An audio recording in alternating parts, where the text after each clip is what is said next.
Today on r/AskReddit, which movie villain do you agree with? Gordon Ramsay from Kitchen Nightmares. It's ducking raw. The dad from Dirty Dancing. He was just trying to keep his underage daughter from ducking the local troublemaker. T-Rex from Jurassic Park. Dr. Freeze. The guy just wanted to find a way to save his wife. Batman even once tried to help him with it. Doc Ock. Him not saying that he'd sooner rob a bank than beg for grant money. But I get where he's coming from. I just like how that movie was made in the 2000s, but still had Ock carrying sacks with $$ out of the bank. We train young men to drop fire on people, but their commanders won't allow them to write duck on their aeroplanes because it's obscene. Mutuo. Making stronger versions of existing Pokémon is basically the point of Pokémon breeding.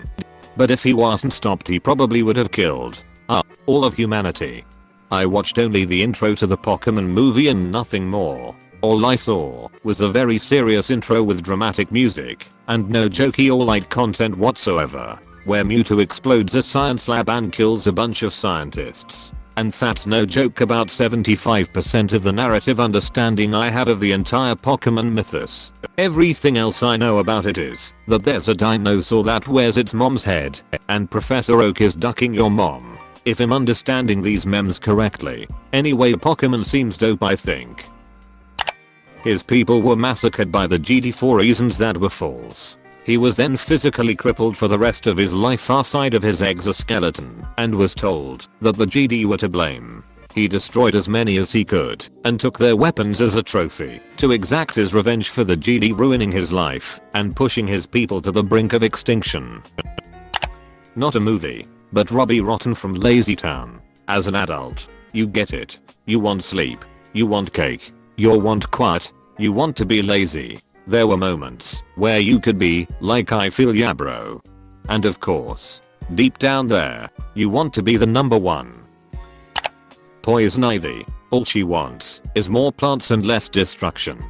In No Man's Land she moves into Central Park, I think, and just stays there. No crime boss approach. No city takeover, just walks into the park. Batman goes into the park, walks back out, and suddenly the city starts getting fed by these fast growing plants. I don't remember if they explain that part, but of the villains in the Batman universe, she's usually the least tyrannical, I think, is the best way to say that. I love how in the Harley Quinn show she keeps getting referred to as a villain, but has to defend herself as just being an environmentalist. And the people who she's fighting against are corporate villains themselves who are destroying the environment for profit. Hades. Would not be too happy if I was forced to rule over hell by my younger siblings. Wicked Witch of the West. Also, Glinda was pretty evil. She knew all along that Dorothy could have gone home 5 minutes after arriving in Oz. She basically manipulated Dorothy into going on that journey just so she could use her to have the Wicked Witch of the West killed. Luke Skywalker. I mean, obviously he was a terrorist insurgent bent on destroying critical infrastructure, but you can't blame him for his resent about the unfortunate incident with his aunt and uncle. I like it when writers give the villain a convincing motive like that. Having him succeed ultimately was really a bold narrative choice on George Lucas' part. Not in any specific movie, but just the fact that has always a villain despite him just chilling in the underworld, doing his job, and not causing mass genocide like the other gods. The worst thing he did was kidnap a teenage girl, but compared to Zeus, the hero in all these damn movies has not that bad. Agreed. The vilification of Hades is ridiculous. Edit. Wow, this explode, thanks all him read our comments. You need an explainator. I kind of understand the Ice King's motives. He's just really lonely and he wants to be friends with Finn and Jake and he wants a GF. However, kidnapping people isn't cool. He's also just a really great character. He started out as Simon and then slowly went insane after he found the crown and put it on. He forgot his entire identity and became the Ice King. Edit. I was thinking of Ice King before we had very much of a backstory for him. Sorry if this is a terrible explanation of Ice King's motives. Ed didn't think very many people would see this. I was just kinda bored. Ice King's desire for princesses stems from half-remembered echoes of Simmons' old girlfriend, Betty. Even his insanity was a conscious decision, a sacrifice he made after putting on the crown to save young Marceline. The wolves in The Day After Tomorrow, just some hungry boys doing their best. The real villains of that movie were the fools who burnt the antique books for warmth, rather than literally everything else in the room, including replaceable books. Not from a movie, but Scar from Full Metal Alchemist Brotherhood. Buddy had all his people pretty much wiped out by the government, and then targets government alchemists in revenge. Brotherhood did such a good job with setting up Scar as a villain, and then slowly revealing the truth about the Ishvalan Civil War. Megamind, but if you were to say that he wasn't a villain, then Hal BC has right, there is no Queen of England. He wasn't a villain. He was a supervillain. Maybe I don't want to be the bad guy anymore. Edit. Guys, this is a quote from Megamind. Why y'all talking about Wreck-It Ralph? I'm bad and that's good. I will never be good and that's not bad. Chief Inspector Dreyfus from the Pink Panther movies. Maybe I wouldn't have gone as far as he did, but I understand his frustration. Well, I'm not sure if it was the exact same character, but in A Shot in the Dark, the first movie, he purposefully assigns Inspector Clouseau to the case because he's being paid off, so he puts the most incompetent man he has on the job. So I think it's established that he's a straight up bad dude.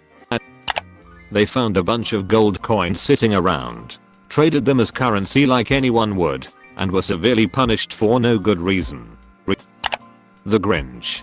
He just wants to live alone in his gaff with a dog, and the Who people won't stop bothering him. And if you're going by the movie logic, then he was bullied as a kid by his classmates and teacher, adopted, and lost his crush to the person he hates the most. No wonder he hates people. The puppet master from the original Ghost in the Shell movie. All he really asked for was asylum. There is a scene where, before going on a rampage, it demands asylum and rights to a trial, to which the humans pretty much ignore. It's only after demanding its rights then being denied that it decides to go guerrilla. Edit. Yes, I realize the Bureau are the real bad guy, but PM is set up as the antagonist from the start. The iceberg from Titanic. The machines from the Matrix. The humans attacked first, going as far as blocking out the sun to end them. The machines create a new reality for the humans that is much better than the alternative of living in the sewers in the real world. The only reason Agent Smith became problematic was because Neo gave him new code. The probe from the voyage home. All it wanted to do was talk to some whales. As I understand it, part of the idea of the movie was to have a compelling story without a real villain. The writers and director Leonard Nimoy understood that the probe didn't necessarily know the damage it was causing, as it was simply a side effect of its signals to the whales. When I saw Spider-Man Homecoming, I was like, hey, wait a minute. Adrian Toomes' Vulture actually has a point here. The government and Tony Stark completely ducked him over with malice aforethought. After that opening scene, I was like, duck Tony Stark. I'm with Toomes on this one. Not a movie, but Tom from Tom and Jerry. Jerry would annoy me so much I just wanted Tom to finally eat him. Jerry is a stupid ducking rat and I'd give up everything I own just to kick him into a wall. People wanted change, but they never want to evolve. It hits the right spot. I could listen to James Spader read the Fauna book. His sardonic delivery is fantastic. Honestly, the older I get, the more villains I agree with, haha. You either die rooting for the hero, or live long enough to sympathize with the villain. Jared Butler's character from Law Abiding Citizen. That movie fell completely apart. Isma from Emperor's New Groove. Cusco was arrogant and neglectful. Edit. My comment was meant to target specifically her feelings towards Cusco as an arrogant person. I realized she was also a horrible person, and didn't mean to offend anyone. The bloke from Inferno. Zobrist or whatever, though sadly they changed the ending from the book. Magneto. If my species was mocked, and we had the power to change that, knowing full well that's the only way to stop the abuse. The general from The Rock. The dude just wanted justice. Another one is the meter from RVB. I would react the same way if I went through the same stuff technically they suffered. Maleficent. Jaws. I like it, but I'm curious for your reason. What is it? Sharpay Evans. She was just doing all the right things for her career and she showed all characteristics that let her thrive in her wanted environment, and she was chastised for it. Poor girl. Helmut Zemo in Captain America Civil War. Dude is able to break apart the Avengers with mind tricks. Plus they destroyed his home, and he wanted justice for that. Prince Nuada. The humans. The humans have forgotten the gods. Destroyed the earth. And for what? Parking lots. Shopping malls.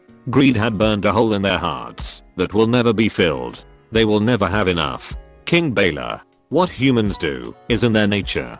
To honor the truce is in ours. Prince Nuada. Honor? Look at this place. Where is the honor in this? Father, you were once a proud warrior. Prince Nuada. I have returned from exile to wage war and reclaim our land, our birthright. And for that I will call upon the help of all my people and they will answer. The good. Prince Nuada. And the worst. King Baylor puts a hand to his own crown piece, the Golden Army. You cannot be that mad. Prince Nuada. Perhaps I am. Perhaps they made me so. Shite just went downhill quick for him. Poor guy. Does Stain from Boku no Hero Academia count? Hez from Anonym, but he does have a fair point. Thanks for stopping by. Make sure to like, comment, and subscribe for more dank curated content from Crosspostable Reddit.